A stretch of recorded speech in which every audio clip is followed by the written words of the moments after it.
នៅពេលក្មេងស្រីយកស្លឹកឈើមកបិទលើជើងរបស់មហាសេដ្ឋីស្រាប់តែរបួសនោះបានជាសះស្បើយភ្លាមតែម្ដងទស្សនវិជ្ជានេះធ្វើឲ្យមហាសេដ្ឋីមានការភ្ញាក់ផ្អើលយ៉ាងខ្លាំងទៅផ្ទះនាងដើម្បីថ្លែងអំណរគុណតែមិននឹកស្មានថានាងប្រាប់ថាខ្លួនគ្មានគ្រួសារឡើយឪពុកម្ដាយចាត់ទុកនាងជាក្មេងនាំសុយទើបត្រូវគេដេញចេញពីផ្ទះមហាសេដ្ឋីឃើញថាមិនមានអ្នកណាចាំបាច់ចិត្តសុំយកនាងនៅផ្ទះរបស់ពូណាមានបងប្រុស2នាក់ហើយនិងអ្នកម្ដាយដ៏ស្លូតបូតម្នាក់ទៀត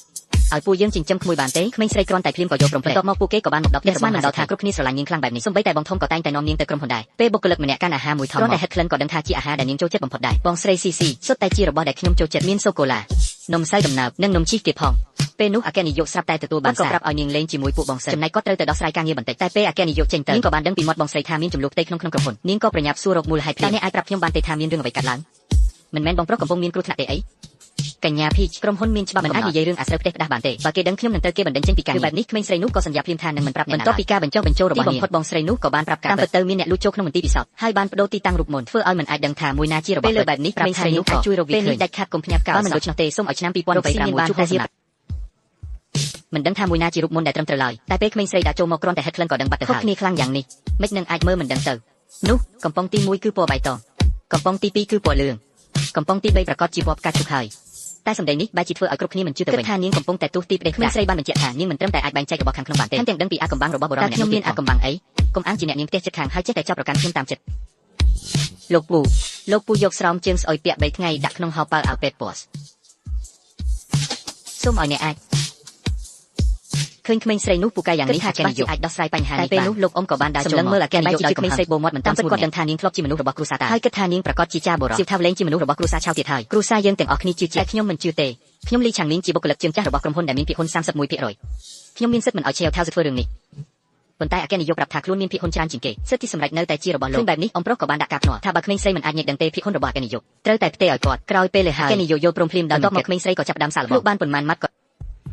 នេះគឺជាទឹកស្ទឹងភ្នំមានលីស្លឹកស៊ូនិងដើមអែមក្លិនដូចជាវាលស្មៅក្រោយភ្លៀងអញ្ចឹងប៉ុន្តែទឹកស្ទឹងភ្នំត្រូវកូរឲ្យបានច្រើនពេលផ្អាប់អញ្ចឹងខ្ញុំទីថានៅបាត់ប្រកាសជាមានសតបការច្រើនហើ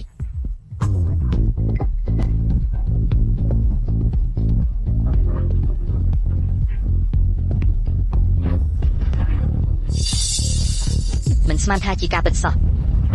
ក្នុងកំប៉ុងនេះមានថែមស្រាបៀរនិងផ្កាកេសរ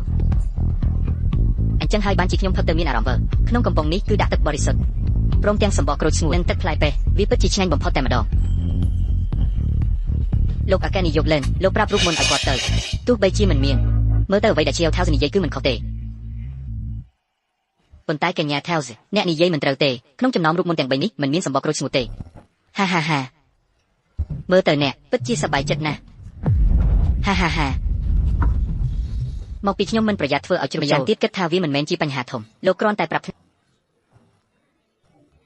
់សំបីសម្បកក្រូចខ្វិចមួយដុំក៏ភ្លក់ដឹងដែរពិតជាអស្ចារ្យមែនខ្ញុំពិតជាពូកែណាស់លេខាវាងប្រាប់ផ្នែកហិរញ្ញវត្ថុឲ្យផ្ទេរភាគហ៊ុន20របស់លោកលីទៅឲ្យឆេវថៅសចាត់ទុកជាកាដូអបអរសាទរដែលគ្រូសាលេនសុំកូនស្រីមកចិញ្ចឹមគឺអ្នក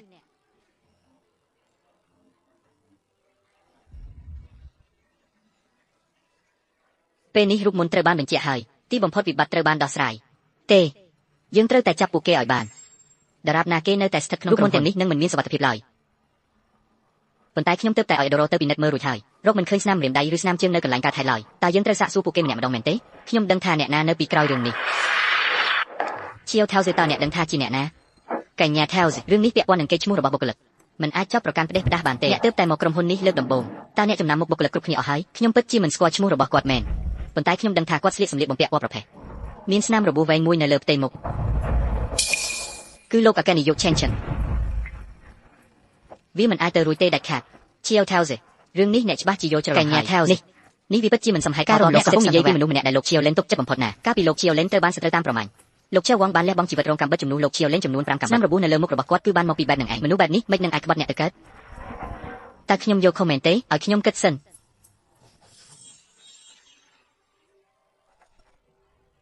ហេក្លិនពូយ៉ាវជូរខ្លាំងណាស់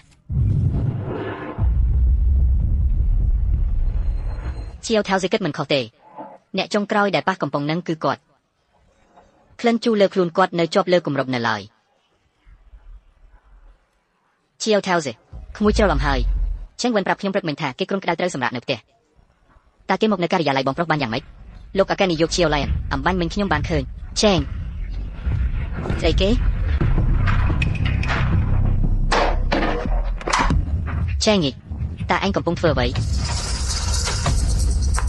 សកម្មភាពរបស់លោកពិតជាលឿនមែនខ្ញុំស្មានថារូបមនុស្សនឹងធ្វើឲ្យអញចំណាយពេលយូរជាងនេះហើយអ្វីបានជាអញធ្វើបែបនេះពួកយើងគឺជាបងប្អូនល្អនឹងគ្នាបងប្អូនល្អលោកលេនដល់កំពុងខ្ពស់បែរជាចាត់ទុកខ្ញុំជាបងប្អូនផងការនោះអញធ្វើការឲ្យខ្ញុំឃើញអញមានជីវភាពលំបាកជួយរៀបចំការងារនិងកន្លែងស្នាក់នៅឲ្យខ្ញុំដឹងថាខ្ញុំបានធ្វើល្អចំពោះមិត្តភាពមួយនេះហើយកុំមកនិយាយសម្ដីឥតន័យអស់ទាំងនេះខ្ញុំហ៊ានបដូរជីវិតដើម្បីជួយឯងផលបានត្រឹមតែតំណែងអ្នកគ្រប់គ្រងផ្នែកដ៏អន់ម្នាក់ហើយនឹងប្រាក់ខែដ៏តិចតួចនោះទៀតតើឯងនិយាយថាអីបើខ្លួនឯងទៅខ្លួនឯងរស់នៅផ្ទះវីឡាជិះឡានទំនើបមានទ្រព្យសម្បត្តិវល់លៀនចុះចំណែកខ្ញុំវិញគ្រាន់តែជាអ្នកធ្វើការដោយគោក្របីឲ្យឯងប៉ុណ្ណោះតើនេះជាអាកប្បកិរិយាសង្គមរបស់ឯងហើយអញកំពុងនិយាយពីស្អីហ្នឹងអញរៀនចប់ត្រឹមអនុវិទ្យាល័យប្រាក់ខែ5លានក្នុងមួយឆ្នាំមិនទាន់គ្រាន់ទៀតមែនទេបើគ្មានលោកប្រធានលីនក៏គ្មានអញនៅថ្ងៃនេះមកទាំងកំហឹងតែម្ដងអាយ៉ាសំបីសៀវថៅជឿក៏ទ្រាំមើលមិនបានដែរហាលោកតាលីនមិនឲ្យតម្លៃខ្ញុំរូបមន្តមួយបានកម្រៃ200លានមានលុយនេះហើយខ្ញុំមិនបាច់ខ្វល់ពីទឹកមុខអ្នកណាទៀតទេហាលោកតាមនុស្សក្បត់ក្នុងដូចជាឆាំងឈឹងនេះបានធ្វើឲ្យប៉ះពាល់ផលប្រយោជន៍ភាគហ៊ុននេះទាំងអស់ខ្ញុំស្នើឲ្យប្តឹងប៉ូលីសភ្លាមឲ្យវាជាប់គុកឲ្យរលួយខ្លួនទៅ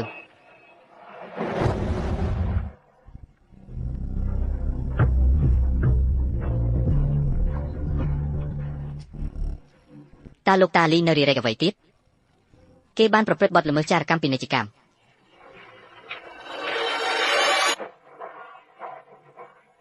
មិនថាបងប្រុសសម្រាប់ចិត្តបែបណាសៀវថៅជឿនឹងគ្រប់គ្រងបងជានិច្ច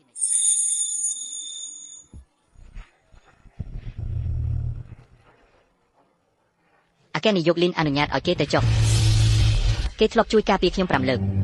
សេចក្តីរាប់អាននេះឈប់ធ្វើពុតជាសម្ដែងទៅប៉ុន្តែថ្ងៃនេះខ្ញុំនឹងលើកលែងឲ្យនេះគឺជាការសង្កត់លើកចុងក្រោយរបស់ខ្ញុំចាប់ពីពេលនេះទៅក្នុងរង្វង់100លីជុំវិញខ្លួនខ្ញុំកុំឲ្យខ្ញុំឃើញមុខអញទៀតឲ្យសោះ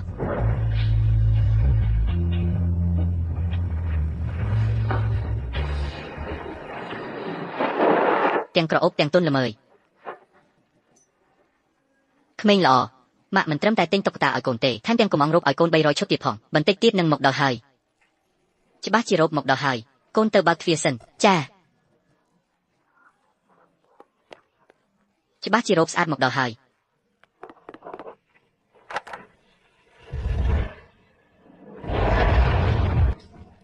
អ៊ីយ៉ាហាចៅស្រីសំណប់ចិត្តរបស់យាយអីយ៉ានឹកចៅខ្លាំងណាស់ហាអូនសម្លាញ់ឲ្យបងបិទភ្នែកអូនចុះធ្វើពុតអីហ្នឹងគឺជាអ្នកតើខ្ញុំចាំថាសៀវថៅជឿលេហាអូយនេះគឺជាការយល់ច្រឡំដ៏ធំមួយពីមុនពួកយើងត្រូវគ្រូសេលបោកប្រាស់មែនទេអញ្ចឹងហើយបានជាខ្ញុំមិនទៅណាគឺមកដើម្បីសុំទោសនឹងណាអូយចៅស្រីសម្លាញ់ចៅលើកលែងទោសឲ្យតាបានទេអាហាប្រពន្ធសម្លាញ់យ៉ាងណាក៏ពួកគាត់ជាសាច់ញាតិរបស់សៀវថៅជឿដែរសៀវថៅជឿឲ្យកូនសម្រេចចិត្តដោយខ្លួនឯងទៅល្អទេមិនថាកូនសម្រេចចិត្តបែបណានោះទេប៉ានិងម៉ាក់សុទ្ធតែគ្រប់គ្រងកូនជានិច្ចហេបងថ្លៃស្រីតូចតែយើងបានរៀបចំបន្ទប់ថ្មីនិងប្រដាប់ក្មេងលេងថ្មីសម្រាប់កូនរួចរាល់ហើយអូមែនហើយមិនមែនកូនធ្លាប់និយាយថាស្រឡាញ់ប្តីប្រពន្ធយើងបំផុតទេអីមែនទេហេសៀវថៅជឿកូនគឺជាកូនស្រីបង្កើតតែម្នាក់គត់របស់ប៉ាណាសៀវថៅជឿអ្វីគ្រប់យ៉ាងត្រូវបានលួងលោមរួចរាល់អស់ហើយប៉ុន្តែឈាមខាប់ជាងទឹកពួកយើងនៅតែជាគ្រួសារតែមួយញ៉ាំនំខេកទៅរីករាយថ្ងៃកំណើតសូមជូនពរឲ្យរីករាយថ្ងៃកំណើតកុំភ្លេចណាកូនប្រុសមកអូហូប្រយ័ត្នទ្វារអូមុំណាស់កូនប្រុសបាយធ្វើរួចហើយប៉ាសៀវថៅជឿពិបាកចិត្តណាស់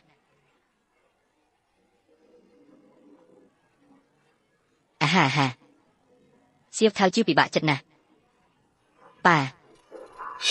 កូនមិនត្រឡប់ទៅវិញទេតាំងពីអ្នកមីងនិងបងប្រុសចាំងហៅមកផ្ទះមកលោកតានិងប៉ាក៏ឈប់ស្រឡាញ់កូនទៀតហើយជួនកាលថែមទាំងវីកូនទៀតហេរឿងច្រើនដល់ហើយ